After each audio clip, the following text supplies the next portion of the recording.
Support for I Hear of Sherlock Everywhere comes from MX Publishing, with the largest catalog of new Sherlock Holmes books in the world. New novels, biographies, graphic novels, and short story collections about Sherlock Holmes. Find them at mxpublishing.com. And listeners like you who support us on Patreon or Substack, sign up for exclusive benefits at patreon.com/IHearOfSherlock or IHearOfSherlock.substack.com. I Hear of Sherlock Everywhere, episode 306. The Golden Era of Sherlock Holmes and His Contemporaries. I hear of Sherlock everywhere since you became astronomer. In a world where it's always 1895, it's I Hear of Sherlock Everywhere, a podcast for devotees of Mr. Sherlock Holmes, the world's first unofficial consulting detective.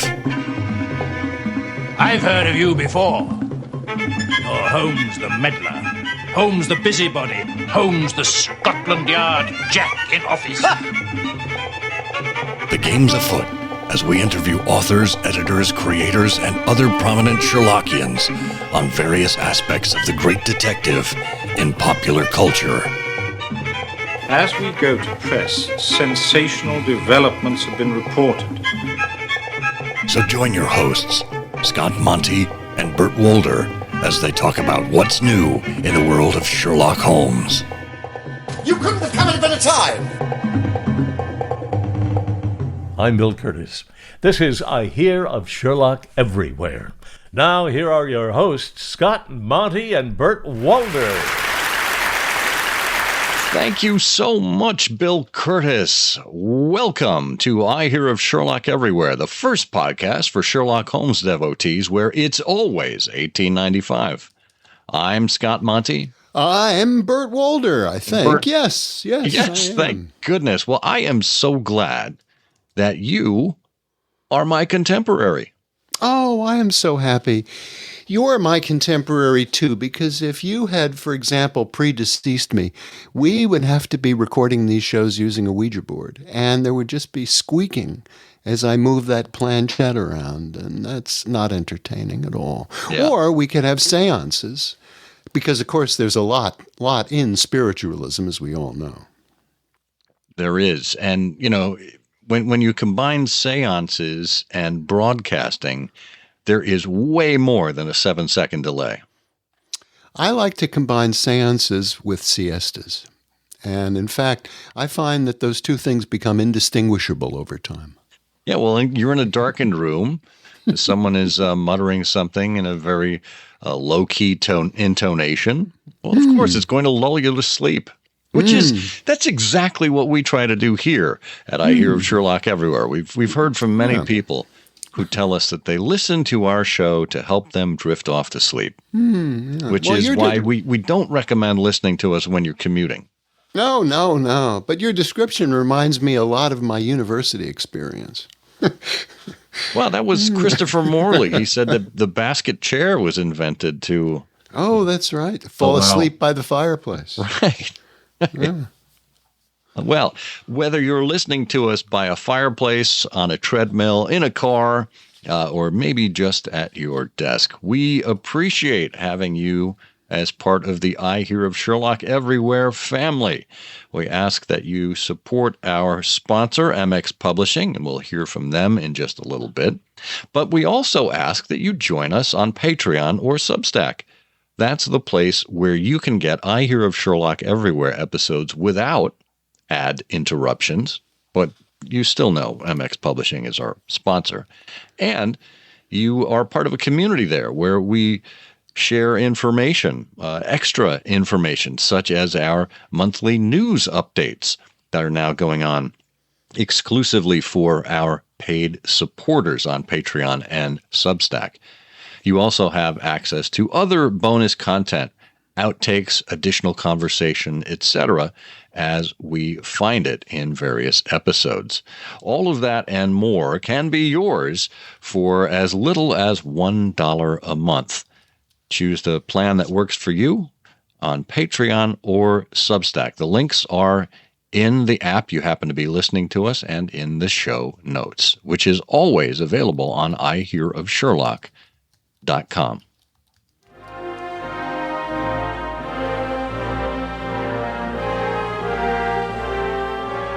Well, in the last episode, we gave you a big download of upcoming events and recent events in the section we call the Learned Societies. And we thought that, we would continue it in this episode, although it wouldn't be as comprehensive. Bert, are there any traces of events or societal goings-on that you wanted to chatter about? Yes, well, there will be some things coming on. And of course, when we do this program, it doesn't really make any sense to tell you about what's happening today and maybe tomorrow. There are many, many, many virtual meetings. There are many face-to-face meetings. But just a few things to mention. The first week of March, there will be, of course, on the first Wednesday, March 5th, in New York, the Ash Wednesday dinner. And Shana Carter is the contact for that. In St. Louis, there will be a meeting of the Parallel Case of St. Louis on the 8th of March. Rob Nunn is the contact for that. The Red Circle meets in Bethesda with the speaker, I believe, Olivia Ritigliano. On the 8th of March, the Red Circle of Washington, D.C. meets in Bethesda, Maryland, and Peter Blau is the contact for that. And then there are other meetings, including quite an elaborate weekend, which we've mentioned last time, in Baltimore. The Six Napoleons have a dinner meeting, and many other things. The Sherlockians, which is on the 14th, on the 15th, the Sherlockians of Baltimore have a luncheon meeting, and there's even something, I think, on the following day. And so that'll take you up through the first couple of weeks of March. Excellent. And just in the planning ahead department, we just had a meeting of the executive committee of the Amateur Mendicant Society, of which I happen to be Gassagene, and we announced our spring meeting. Actually, we announced all of our meetings for the year, but the spring meeting is coming up on April 5th in the greater Detroit area. So if you happen to be of the Midwest variety, or feel like traveling to Michigan in early April, we would love to see you on April 5th. Rich Kriskunis is going to be giving a talk on Doctors Palmer and Pritchard. The story of the evening that we'll be briefly discussing is The Speckled Band. And we're looking for an additional paper and someone who's willing to lead the story discussion. So if you'd like more information on that, we have a link to the Amateur Mendicant Society in the show notes.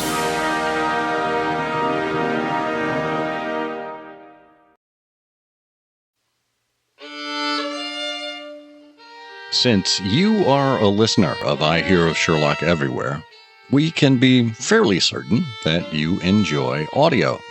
And if you enjoy audio as it relates to Sherlock Holmes, then guess what? You are in luck. Our friends at MX Publishing have over 390 books that are available on Audible as part of the MX Publishing platform. And we here at I Hear of Sherlock Everywhere have a code to share with you that you can claim for 5 free audiobooks. All you have to do is follow the link in the show notes under our sponsorship section. Click on that link, and it'll take you to a form that you can fill out to claim your 5 titles. You can look through the full list of Audible titles from MX Publishing so you can see what you are getting. There are titles there like The Selected Cases of Dr. Watson by Martin Daly, narrated by Kevin Green. The Further Memoirs of Sherlock Holmes by Caden Cooper Miles, narrated by Luke Barton, who you may remember appeared here on an episode of I Hear of Sherlock Everywhere. And The Recollections of Sherlock Holmes by Arthur Hall, narrated by Michael Langan. Again, there are over 390 titles to choose from. Put in the 5 that you like in that form, and you will get an email describing what you need to do to claim your free codes. We hope you appreciate this free offer from MX Publishing, our longtime sponsor, and friend of the program. Be sure to visit their entire website at mxpublishing.com.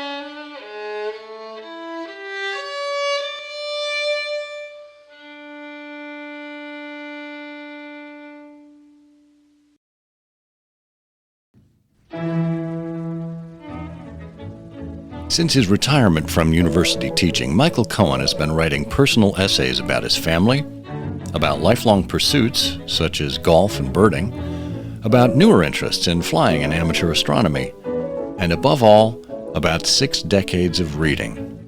His essays, collected in A Place to Read in 2014 and Other Essays in 2020, have appeared in Harvard Review, Birding, The Humanist, the Missouri Review, the Kenyon Review, and dozens of other venues. He's the author of 6 other books, including an introductory poetry text, The Poem in Question, and an award-winning book on Shakespeare's Hamlet. Michael Cohen lives in Lincoln, Nebraska, and Tucson, Arizona. His most recent book is The Golden Era of Sherlock Holmes and His Contemporaries, a mystery guide and finding list.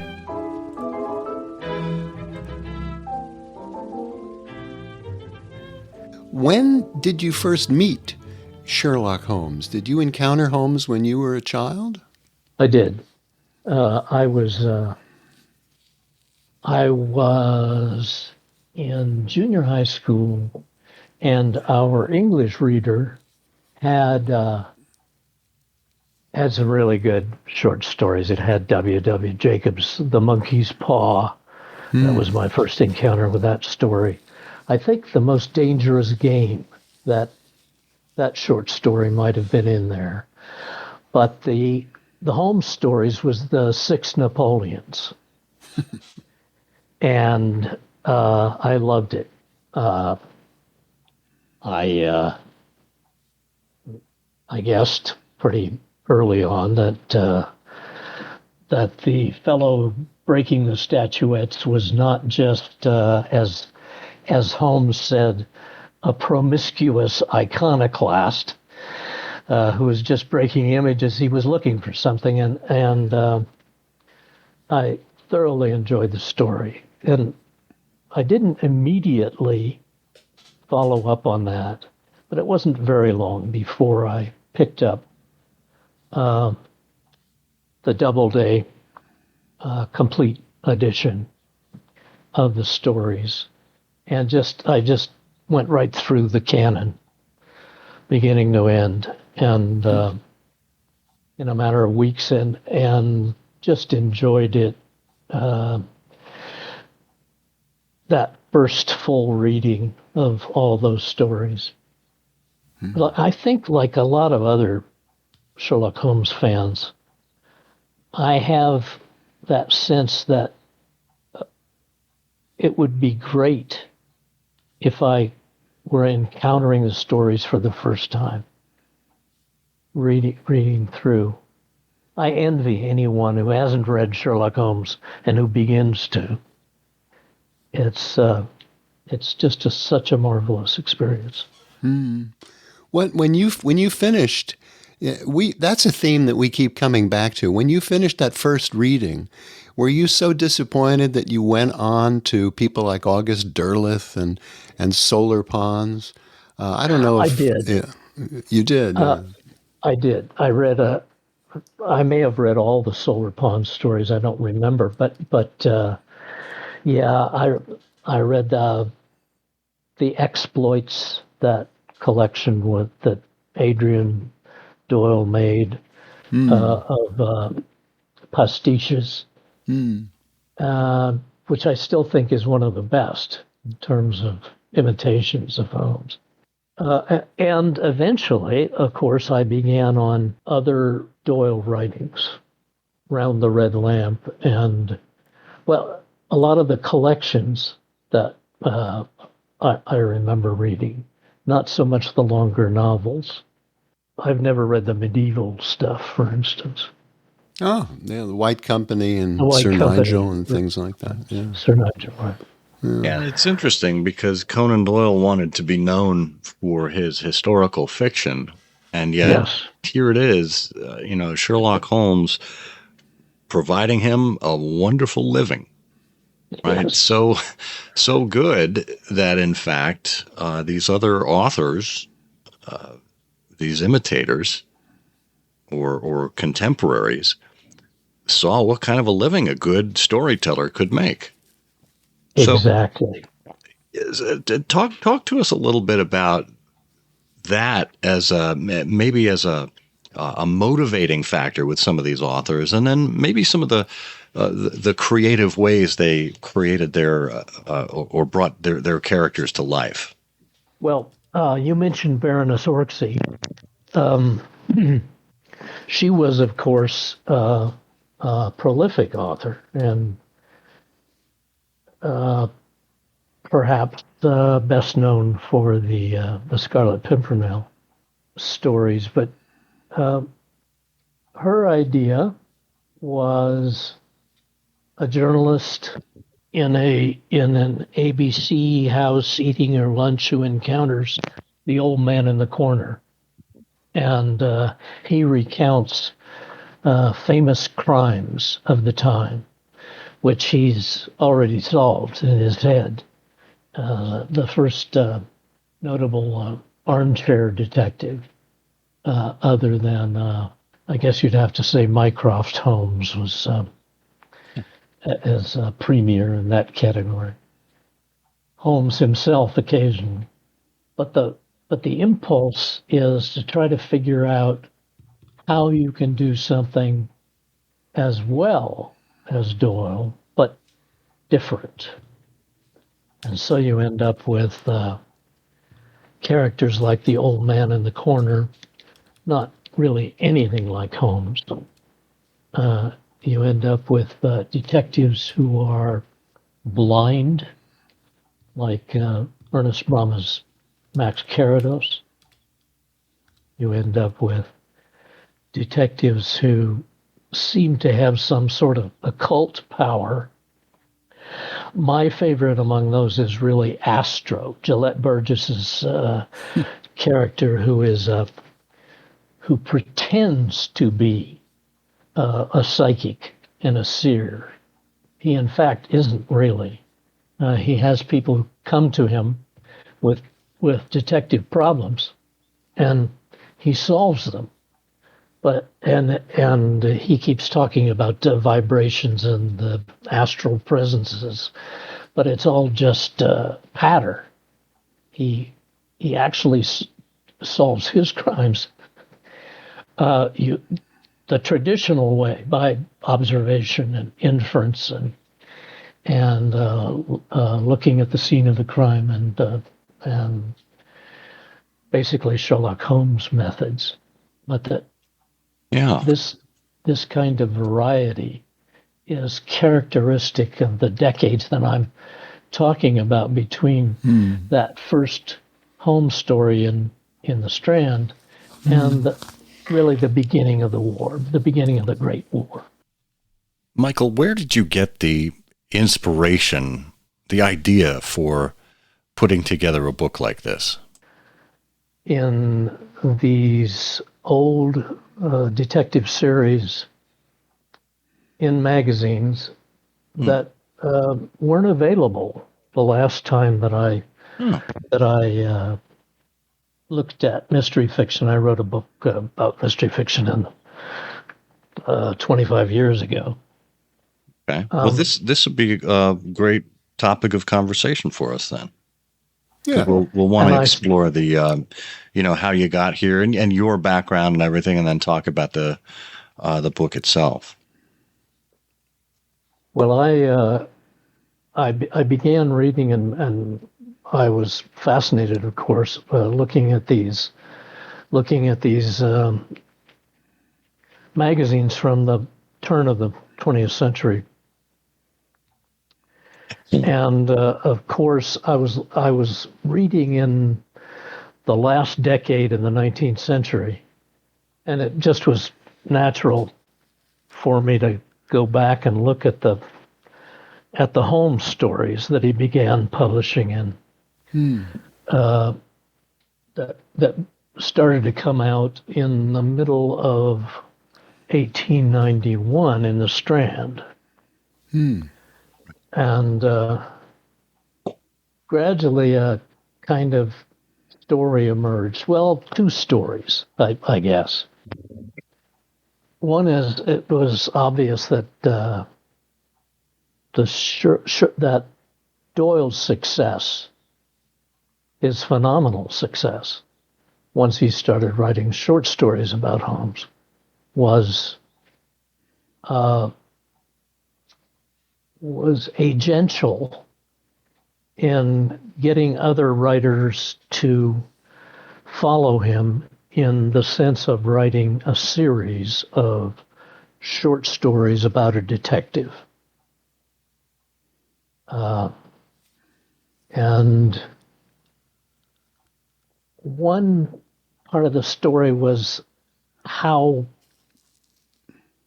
Doyle brought it off, how he managed to do it. And that was partly writing talent, being a fantastic storyteller, having already published a couple of longer pieces about Holmes, and therefore having his detective and his Watson. But it was also an accident of history, in that the Strand Magazine had just started up a few months earlier. They had decided they were gonna stay away from serial novels and have each issue complete in itself, which meant short stories rather than novel excerpts. Right. The reading public was increasing. There had been basically a public school system authorized by Parliament, and then later on in the 80s funded so that it actually happened. And the reading public was increasing rapidly. And the Holmes stories were a phenomenal success. And other writers looked at that and said, this is an ideal situation. If you can contract with the magazine to do 6 or 12 stories and have them come out monthly, that's a regular income. And writers are always happy to have anything like an income, a steady income. So that was part of the story. The other part of the story was what kind of thing they were writing. Because, of course, they could choose to imitate the Holmes stories, or they could try to do something very different. And a lot of them did something very different. And that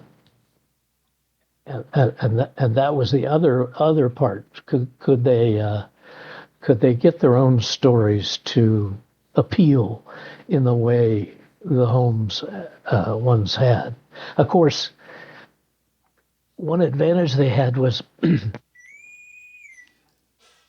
Doyle stopped writing Sherlock Holmes stories in '93. He killed off Holmes at the Reichenbach Falls. He got out of the way, and that opened up the market in a tremendous way for these writers. Yeah. But that's the background. I spent most of that year, from the original lockdowns until I was vaccinated in, I guess, February of 21. And my original reading, I didn't have the book in mind at first, but then I realized I had to write it. Well, we're glad you did. Fun. Yeah. It was enjoyable. So, once I began the writing, I'd done notes while I was doing all this reading. It went fairly rapidly, and with some copious editing by my best readers. Everybody in my family is a writer, and they're critical, so they they kept me making sense and cutting copiously, and I was reasonably happy with the results, and so was Genius Books, this little outfit in Milwaukee. Well, it's a lovely book, Michael, and of course, as the author, you describe it very well. And it's an interesting journey that you were on here, making the most of your COVID experience.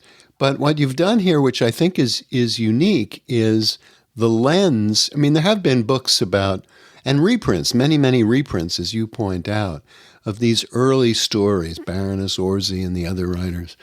But what you've done is you've looked at the phenomenon of Sherlock Holmes and its causes. You mentioned the new generation of readers and the birth of the Strand, and no doubt the inspiration that Doyle drew from Poe, and the phenomenal success of Sherlock Holmes. And then basically what you've said is, if that's like an explosion, the success of Sherlock Holmes, well, what was the impacts?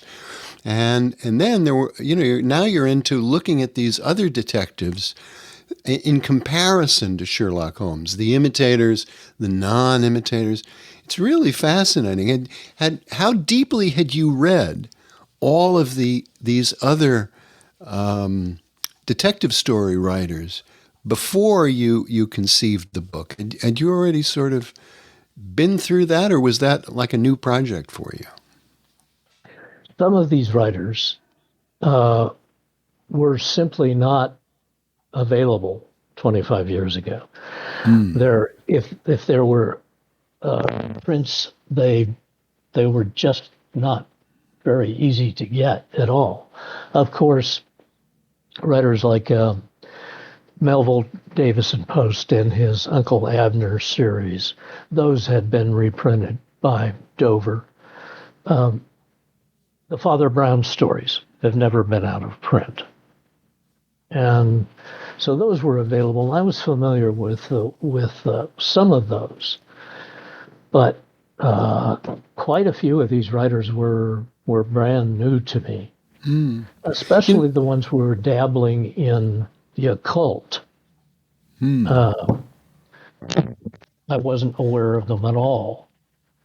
Yeah. Boy, you've organized the whole book really well. But the nice thing about these rivals of Sherlock Holmes, and of course, decades ago, there was this short series of 2 or 3 books collecting a few of these people in the rivals of Sherlock Holmes.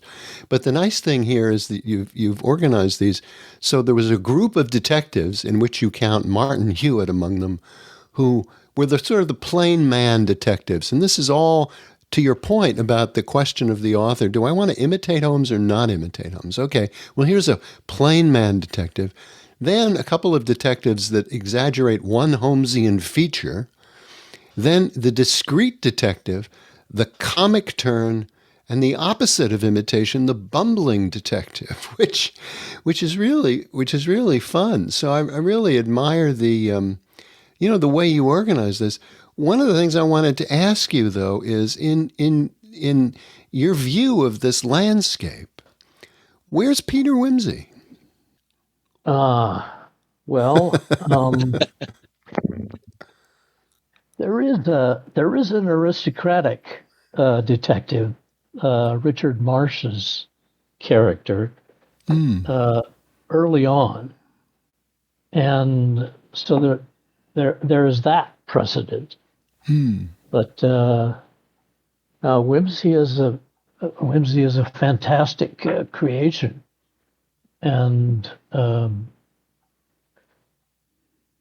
I don't think anybody tried that immediately after Sayre's invented him. Yeah. Well, I don't think she it's didn't. certain. She didn't invent him until 1923, which is outside of That's right. the Outside era the that you're era. considering here, Yeah. which is really 1891 to 1914. Yeah, well, a good point. But it's not an omission from the book, because the lovely thing about the book, particularly for me, and I've read a lot of this stuff, is all of the detectives I have never heard of. Yes. And never read. And now, thanks to your book, I can go back and meet some of these people. I'm sure our listeners will have the same experience. The discreet Austrian, Dagobert Trostler, never heard of him. The aristocratic Augustus Champnell, never heard of him. The man of 40 faces, Prince Zaleski. Unbelievable. Dorcas Dean I'd heard of. Really wonderful. Yeah. Freelancers, Florence Cusack and Dora Merle, never heard Heard of them.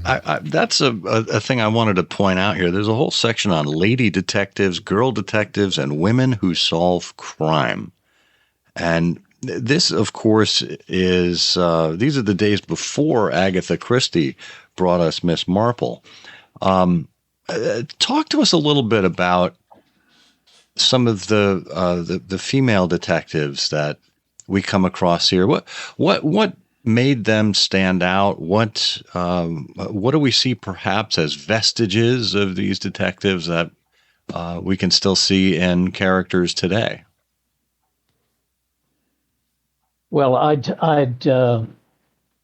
you mentioned Dorcas Dean, and I think that what we have in some of these characters is women who are making a living because they have to, and eventually encounter someone they marry, and that's the end of their detective career. But some of them are really career detectives, and some of them are quite prominent in their field. Another Baroness Orczy character, Lady Molly of Scotland Yard, comes to mind, who is the head of her own department in the detective division in Scotland Yard. Yep. And it's very clear that the question of independence is one that lasts into the later female detective character. Kinsey Milhone, Sarah Paretsky's detective, and Sarah Paretsky's detective. Those characters are women who can cope with the world, can deal with the mean streets, who know how to deal with the most peculiar creature they have to deal with is the male.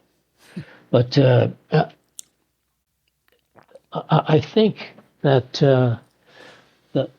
the framework is laid by the variety of female detectives that you get in the 90s and the teens. And these writers, some of them, I think of particularly prolific authors like Mead. She either in her own writing or I'm talking about Elizabeth Thomasina Mead Smith, eventually, who wrote more for the magazines than practically anyone else, by herself or in collaboration with others, invented doctor detectives, invented some invented a semi-occult detective. Also invented these monstrous characters in Madame Sarah, for example, and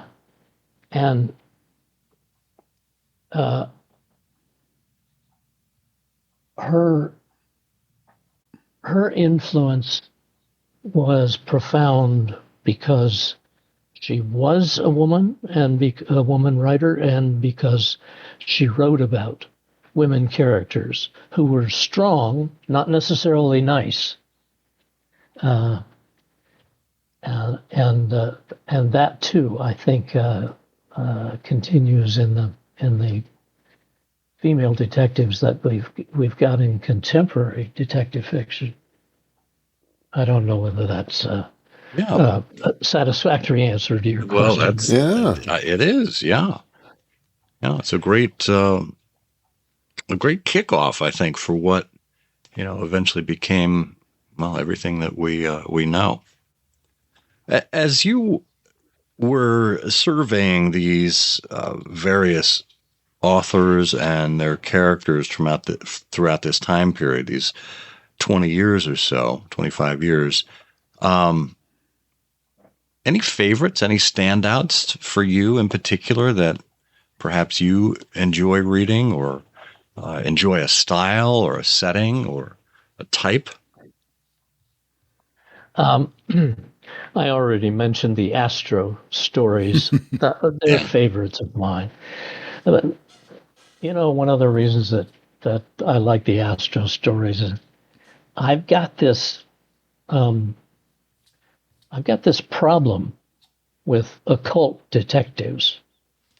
It seems to me that the idea of detection in the Holmes sense and of seeing things in the occult sense are at odds with each other. The detective works by traces left in the real world, the physical. Whereas the occult detective, it's like playing tennis with the net down. If you can see, if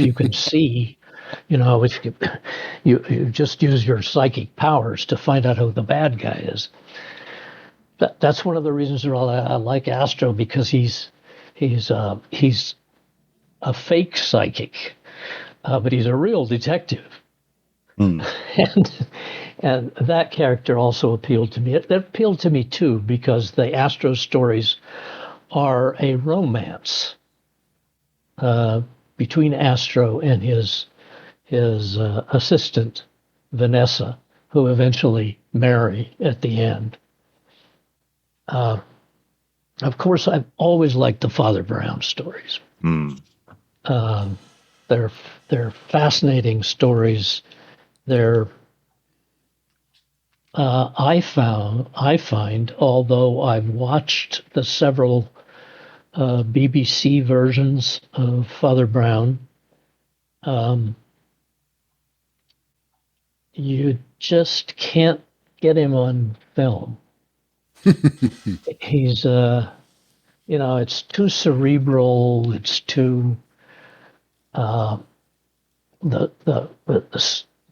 Chesterton style is paradoxical, and some of those stories, especially the first series, The Innocence of Father Brown, a few of the later stories are really good as well. They're funny. I think I mentioned in the book, talk about the absence of Mr. Glass, that particular tale in which Chesterton makes fun of the professional criminologist who tries to solve the story that's been brought to Father Brown and just fails completely. but I've always liked practically everything that Chesterton did, but especially the Father Brown stories. Yeah. How do you feel about Father Brown, by the way? Well, I certainly agree with you about bringing him onto the screen. I always thought to myself, and there have been, a couple of films. I can't remember the British actor who first did it in the 50s, I think. Alec Guinness. Didn't Alec Guinness do Father Brown once? Yeah. But it's it's never been brought to the television screen successfully. And they really do need to be read for a variety of reasons. But two is that the plots sometimes, can carry you along in a story. But to dramatize it, it's not really, the plots don't necessarily hold up. You'd have to change the plot to make it an interesting 30-minute visual experience. And also, when you're looking at it on the screen, you just don't have that sense of the church, that sense of Brown's personality that comes through in the writing. I don't know. Scott, have you ever dug into Father Brown? Not terribly deeply, but I know back in, like 2000, I want to say like 2003 or so, the BSI Press put out a book on right. G.K. Chesterton's Sherlock Holmes. Right. And it was a facsimile of some original illustrations that Chesterton did for some of the Sherlock Holmes stories. And while there were not any Chesterton stories in the book, as far as I can remember, there were essays about his style and about there were a couple of essays of Chesterton's, how to write detective stories, a defense of detective stories, Sherlock the God. So that really was my passing familiarity with Chesterton rather than any of his Father Brown stories. Well, I remember a defense of detective stories was, of course, in that collection that Howard Haycraft made about essays about detection that has a W.H. Auden essay. It has Chesterton's essays and the introduction that Willard Huntington Wright wrote to that classic collection of detective and mystery stories. Yeah. Haycroft book. Murder for Pleasure. Yeah. The Murder for Pleasure was the history. Right. And there was a second one. Yeah, there was a collection of other people's essays. Yeah.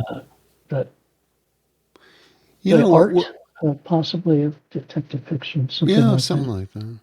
One of the things I really have to call out to praise you for, that I think our readers will be particularly interested in, is that I imagine readers, our listeners, some of our listeners, are going to say to themselves, well, this is all very interesting, all these detectives, that many of whom I haven't heard of. But boy, the last thing I need is someone else to pursue, to find. How am I going to find all this stuff?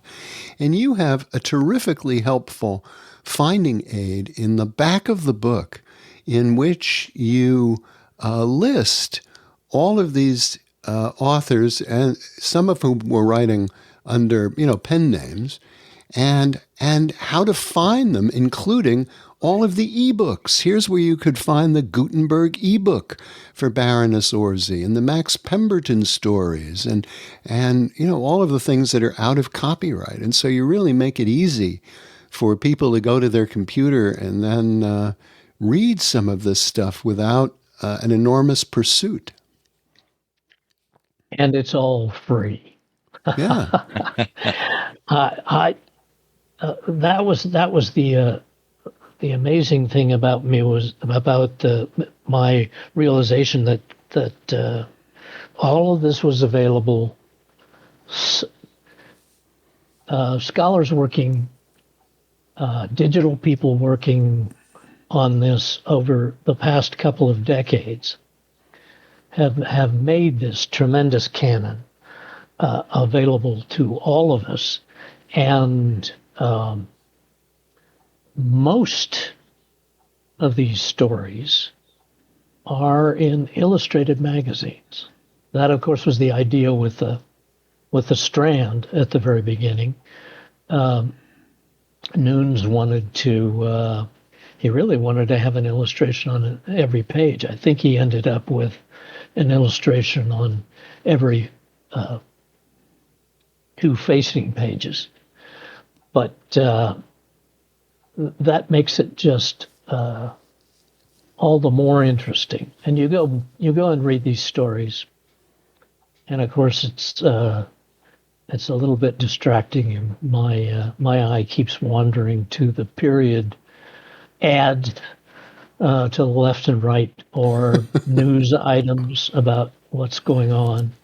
So it's an experience that really reproduces being in the area. If you have any of the historian in you have to be fascinated by that as well as the stories themselves. Yeah. So if you were to take a look at, say, post-World War I through, say, the early 1930s, of course, Conan Doyle passed away in 1930, and you had to do a volume 2 of Sherlock Holmes and his contemporaries. 1, do you think there would be enough material to do that? I think I know the answer. And 2, is that something that maybe you're working on? No, I'm not working on it. To answer the last question first, I think that there's a sea change that happens around the time of the war, of the Great War, when the publishing industry changes. The efflorescence of magazines earlier in the 80s, 90s, and the teens, in the around the turn of the century, gave rise to the kind of thing that I'm describing in the book. But later, what happened was that people began to sign royalty contracts with publishers. And folks like Agatha Christie and Dorothy Sayers, Cox and Chesterton and other writers later were writing books instead of short stories. You know, there are a few Peter Wimsey short stories, but you can collect them in one volume easily. And it's almost the same with Christie. Of course, she had a few short stories about each of her characters, about Miss Marple, about Hercule Poirot. But it's a different scene in the 20s and the 30s, and we're no longer.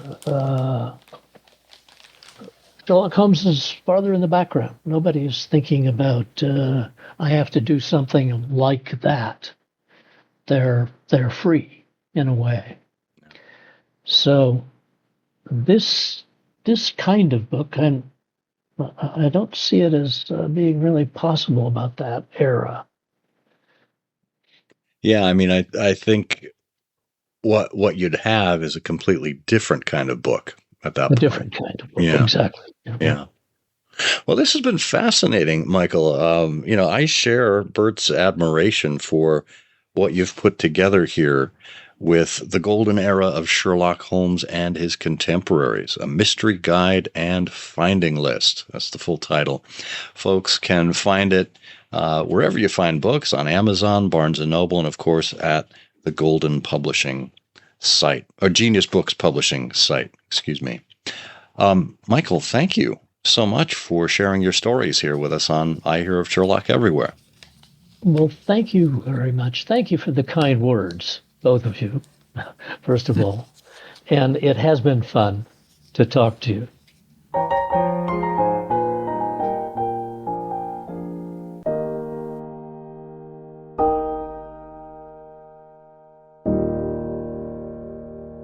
You know, this ground, this landscape of these early detection writers who were inspired by the success of Sherlock Holmes and stimulated their own creativity to come up with their own detectives. It's such a rich landscape, and I never thought about it in the way that Michael has thought about it and organizing it in terms of imitators, in terms of people who focused on one aspect of the detection process. But then to put all this together, you know, this guide, and we should have said it's beautifully illustrated too. There are, you know, a small selection of very useful illustrations that are nicely put in here. And then to put it all together along with making it easy for people to find this stuff for free. Yeah. Is, it's a lovely contribution to the whole world of detective fiction. It really is. And, this particular time period, is absolutely critical for the launch of everything that came after. And since it is all over 100 years ago, these are all figures, books, characters, etc., that are in or out of copyright. So that's why they are free. And I echo your admiration for the layout, the organization, the images. You really have a wonderful book here for anyone who's interested in that particular time frame of detective fiction. It's A Chance of Listening with your correspondent, Madeline Quinones. Hello, everyone. I'm Madeline Quinones, and today I'm here to talk about the final podblem. Yes, podblem. Try saying that 3 times fast, or even just once. It's harder than you think. The final podblem is hosted by Casey Hills and Nicholas Cohen as they read through the canon, one story at a time.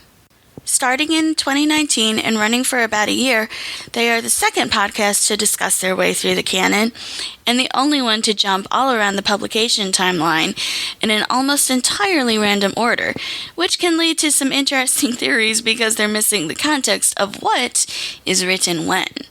They could also benefit tremendously from having one of the annotated editions on hand at all times to answer all the questions they have, and maybe some Doylean scholarship, or at least some vetted info rather than some of the misinformation about Doyle that floats around the internet.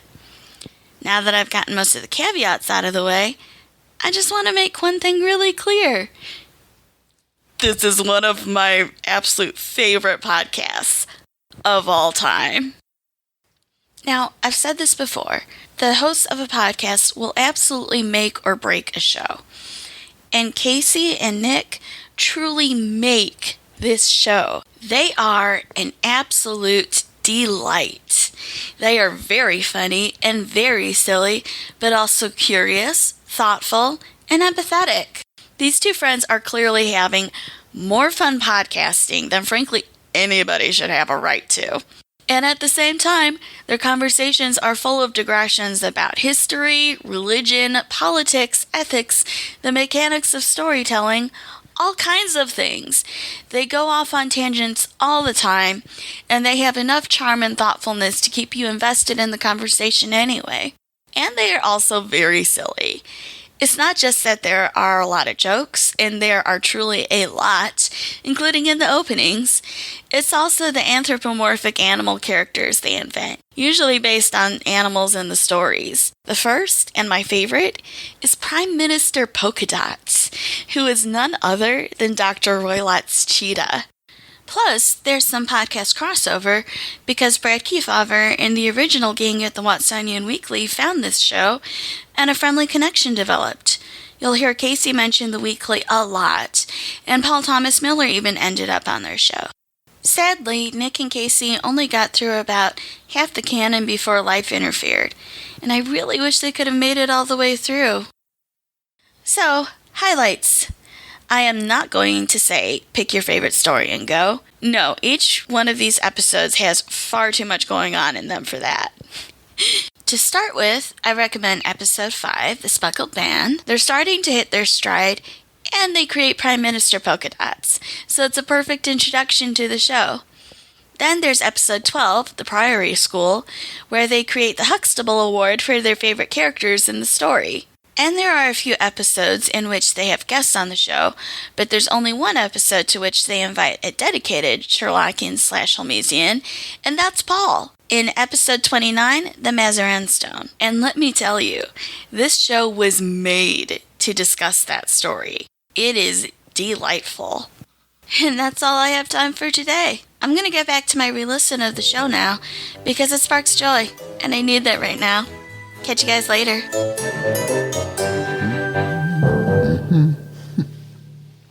Podblem. That's fabulous. Podblem. Prime Minister polka dots. Huh? Polka dot. Not to be confused with pablum.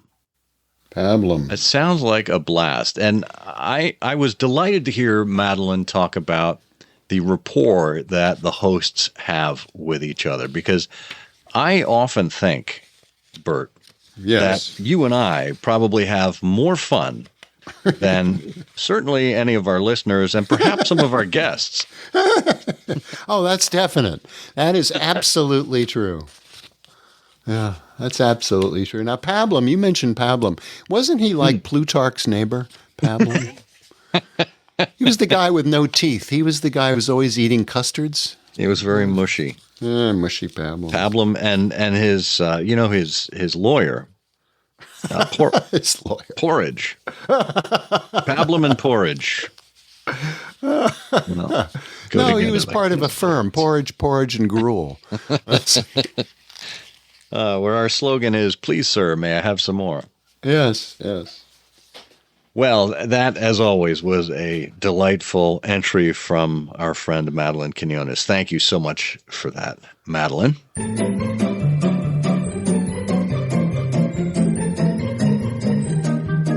And of course, that little ditty means that it is now time for everyone's favorite Sherlockian quiz program. That's right, it's Canonical Couplet, where we give you 2 lines of poetry and ask you to identify which Sherlock Holmes story it is that we are talking about.